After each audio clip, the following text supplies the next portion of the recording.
사랑과 은혜가 풍성하신 하나님 아버지, 살아서 역사하시는 우리 하나님의 또 섭리와 택한 자녀들의 그 간구의 귀를 기울이시는 우리 하나님의 그 긍휼과 사랑을 오늘도 간절히 또 바라오니 늘 저희들 마음속에 주님의 은혜를 향한 갈급한 심령을 또 주시고 의인의 간구와 거룩한 또 예배자와 또한 사명자로서의 또 삶을 또 살아가길 또 원하오니 우중에도 이렇게 정한 시간 주 앞에 나온 백성들 또 영육간의 강건한 복을 더해주시고 특별히 우리 자녀들에게 우리 하나님의 강권적인 역사로 인해서 우리 자녀들이 부모 세대보다 더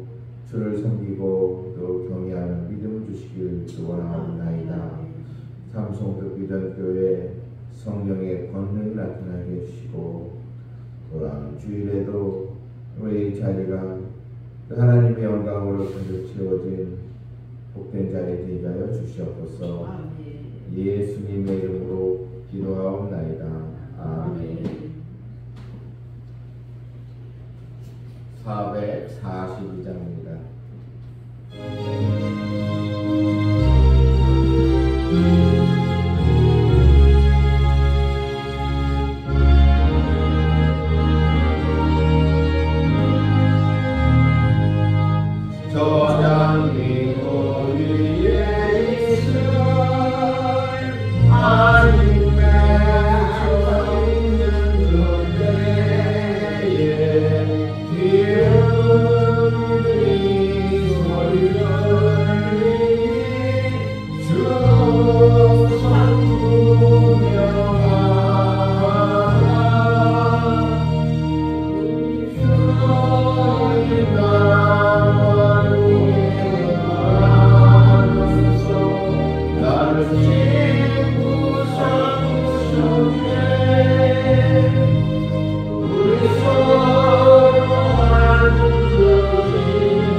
이사야서 31장 1절부터 3절 말씀입니다. 31장 도움을 구하러 애굽으로 내려가는 자들은 화있을진저 그들은 말을 의지하며 병거의 많음과 마병의 심히 강함을 의지하고 이스라엘의 거룩하신 이를 앙모하지 아니하며 여호와를 구하지 아니하나니 여호와께서도 지혜로우신즉 재앙을 내리실 것이라. 그의 말씀들을 변하게 하지 아니하시고 일어나사 악행하는 자들의 집을 치시며 행악을 돕는 자들을 치시리니 애굽은 사람이요 신이 아니며 그의 말들은 육체요 영이 아니라 여호와께서 그의 손을 펴시면 죽는 자도 넘어지며 도움을 받는 자도 엎드러져서 다 함께 멸망하리라. 아멘.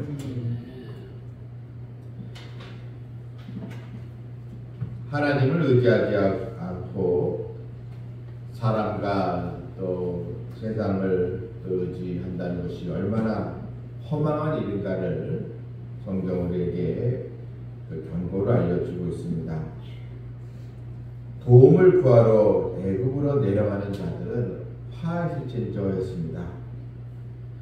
사람 누구나 도움을 받고 도움을 주면서 이제 살아가는데, 그런데 우리에게는 모든 또 사정과 형편을 아시는 하나님 계시는데 하나님께 믿음을 갖지 않고 또 우리는 하나님께 부름받은 자녀요 하나님의 택한 백성들인데 내 인생을 책임져 주시는 하나님 계시다는 것을 깨닫지 못하고 하나님이 아닌 세상의 도움을 늘 구하러 가는 자들, 결국 그것은 헛되고 오히려 화가 있게 되리라. 이 화가 있게 되리라는 것은 결국 그 인생, 하나님의 도움을 의지하지 않는 인생은 불신앙으로 갈 수밖에 없다는 것을 말해주고 있습니다. 왜 유다의 백성들이 애굽을 의지하려고 했는가? 특별히 이 애굽은 군마가 많이 있었다는 것입니다. 말을 의지하며 병거의 많음과 마병의 힘이 강함을 의지하고 이런 병거와 또한 이런 마병, 그러니까 이 애굽의 이 군사력을 의지했다는 것입니다. 아수르의 이런 침공을 앞두고서 애굽이 우리를 지켜주면 되는데 하면서 이 애굽을 의지하는데 혈안이 되어 있었다는 것입니다. 31장 1절 끝에 보게 되면 이스라엘의 거룩하신 이를 앙모하지 아니하며 여호와를 구하지 아니하더니, 이제는 하나님은 안중에도 없고 애굽에 있는데 무엇이 문제인가?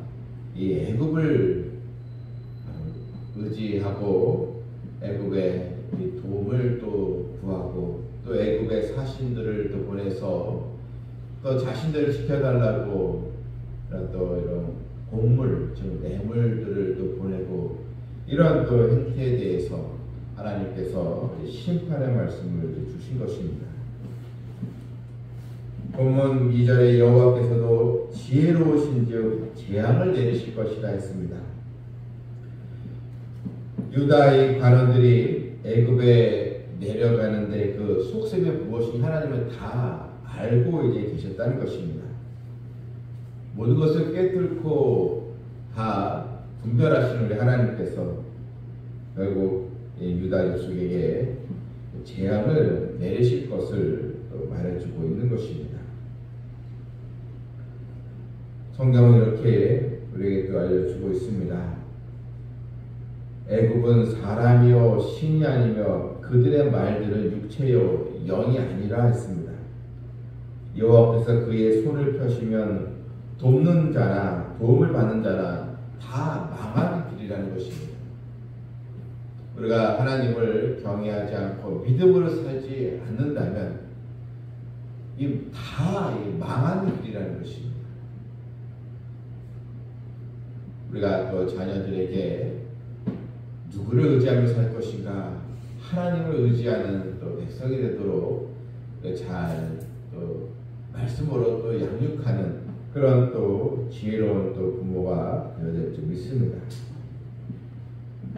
많은 사람들은 돈이 있으면 다 안도감을 느끼고 다 됐다, 이제 문제 없지 생각하지만, 그런데 은혜 안에 있지 않고 하나님의 또 말씀 안에 있지 않고 믿음 안에 있지 않냐면 다 이 망하는 길로 갈 수밖에 없는 것입니다. 시편 121편 말씀에도 1절에 내가 산을 향하여 눈을 들리라. 나의 도움이 어디서 올까? 나의 도움은 천지를 지으신 여호와에게서로다. 하나님은 우리를 도우시는 분이십니다. 그냥 조그만 도움이 아닙니다. 또 문제 해결에 또 열쇠를 주는 그런 도움만이 아니고 우리를 사망에서 건지시는 전능하신 우리 하나님이심을 우리가 또 보면서 이런 하나님을 우리가 놔두고 믿음을 저버리고 사람을 의지한다는 것이 얼마나 큰 이 불행의 길로 또 가는 것인가. 사람의 도움은 사실 한계가 있는 것이지 않습니까? 우리는 오직 하나님의 도우심, 하나님의 은혜를 더욱 사모하면서 믿음으로 또 기도하여 나아가는 성도들 되기를 주님의 이름으로 축원합니다. 아멘. 하늘에 계신 우리 아버지여, 이름이 거룩히 여김을 받으시오며 나라가 임하옵시오며 뜻이 하늘에서 것 같이 땅에서도 이루어지이다. 우리에게 영원한 양식을 주시옵고 우리가 우리에게 죄진 자를 사하여 준 것 같이 우리 죄를 사하여 주시옵고 우리를 시험에 들게 하지 마시옵고 다만 악에서 구하시옵소서. 나라와 권세와 영이 아버지께 영원히 있사옵나이다. 아멘. 하나님의 도움을 입고 살아가는 백성 되기를 기도합니다.